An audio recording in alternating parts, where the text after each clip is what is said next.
request ma'am to present a potted plant to Srimati Hema Rao, Head Public Awareness in Foreign Language Section, BARC.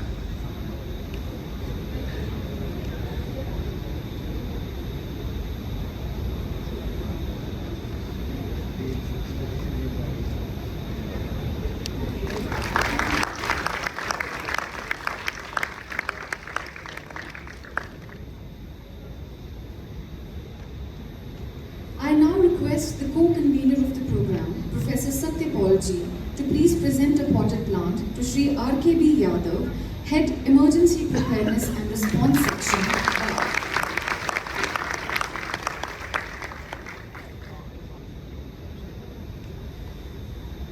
Now, I request Professor Anju Bhasin, Dean Research Studies and convener of this program, to address the gathering.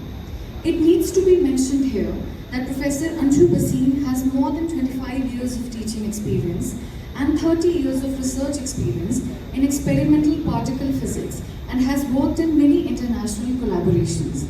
She has also held various important positions, including the Vice Chancellor of Cluster University of Jammu.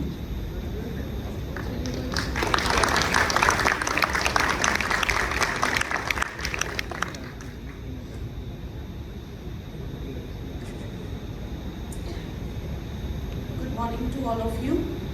Honorable Vice Chancellor, University of Jammu, Professor of Ji, the chief guest of today's function, Shri R.K.B. Yadav, Scientist G, Head Emergency Preparedness and Response Section, BARC, Srimati Hema Rao, Head Public Awareness in Foreign Language Section, BARC, Professor Satyapal, co-convener of this function, esteemed deans of the faculty, heads of the departments, scientists from BARC, and faculty members of the organizing team of JU, my other fellow faculty members and distinguished participants, and more than anything, the wonderful students which I see here.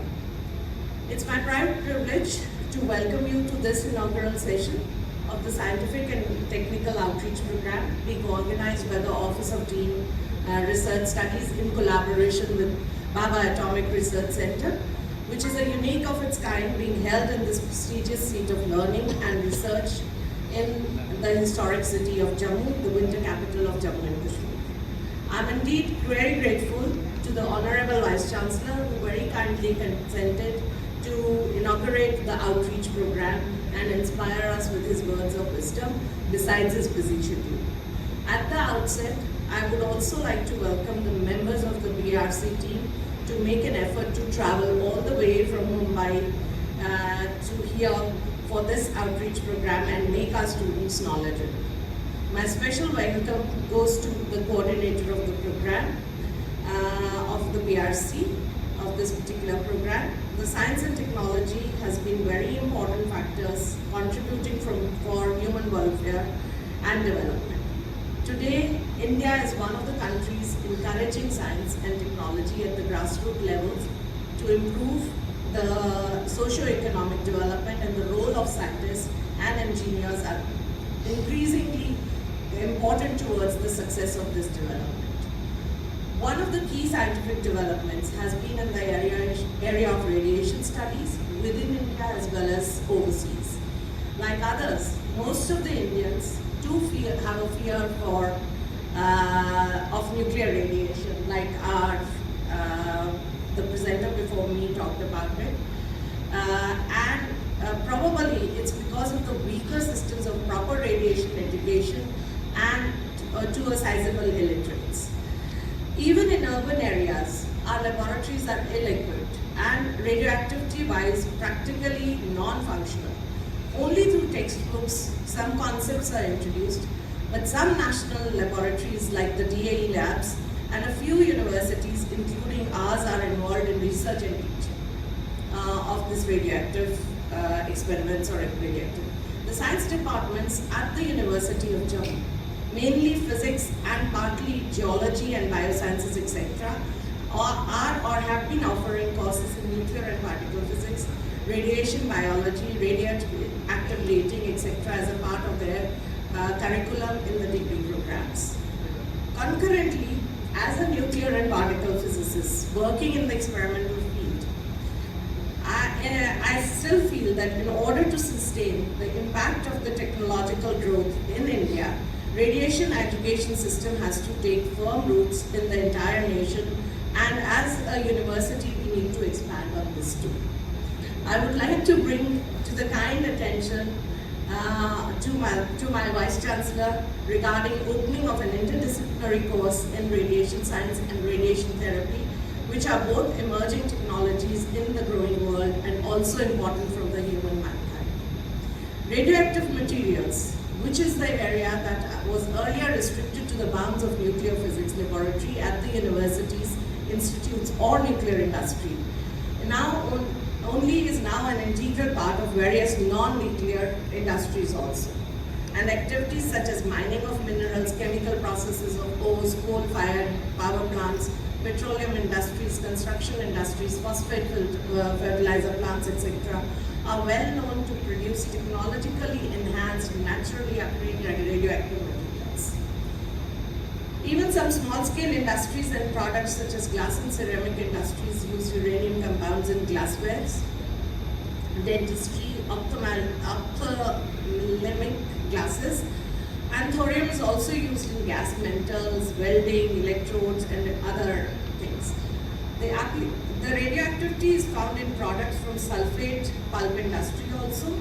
The applications of man-made radionuclides are very well known in various fields such as radiography, radiotherapy, thickness gauging, and other research activities. Another widespread field of exposure of radioactive material is tobacco. And I'm sure that the team would make you aware of all these things. India is among one of the topmost countries having indigenous nuclear technology. Indian nuclear sector, through its regulatory board, AERB, is well known for its strict regulations and regular monitoring of radioactivity and assessing radiological dose levels in all of their products. The monitoring data and the dose records to occupational workers are available at national as well as international level in the public domain. However, the non-nuclear sector of India dealing with TENOM remains mostly unaware about the requirements of radiological monitoring and radiation risks in the field. This also applies to small laboratories in the universities in the science fields, although we have a mandatory requirement of a radiation safety officer, and which is in place in our university at least. It is thus very necessary to recognize, monitor and assess the radioactivity in our laboratories. Pollution due to radiation is dangerous pollution of modern times. And the ultraviolet rays, X-rays, beta rays, and more penetrating gamma rays are more hazardous to the body. They show adverse effects on cell growth and interfere with genetic constitutions. The harmful radioactive waste is a great problem. We need to educate public and our stakeholders about how to manage the hazards, including the controls we have in place to safeguard the workers. An outreach campaign thus is needed that provides context on actual versus perceived risks.